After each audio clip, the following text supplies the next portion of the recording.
Hey guys, in this video I will show you how to install an app on your Shopify store. Alright, let's begin. First, go to your Shopify dashboard. In the bottom left corner, click on Settings. Then, from the left-hand menu, select Apps and Sales Channels. This page shows your currently installed apps. To add a new app, click on Shopify App Store in the top right corner. This opens the official App Store, where you can browse and install third-party apps that offer extra features for your store. For example, let's install the Shopify Inbox app. Click on it, then select Install from the left-hand side. Once installed, the app will appear in your sidebar, and you'll be taken to the app dashboard.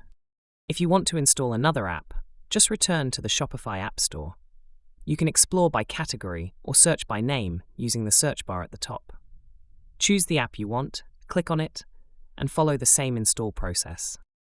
Adding apps helps enhance your store's performance and customer engagement, whether it's through marketing tools, support chat, analytics, or automation.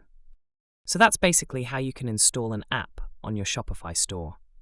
And that's it for this video. If you find this helpful, consider subscribing and giving this a big thumbs up. Thanks.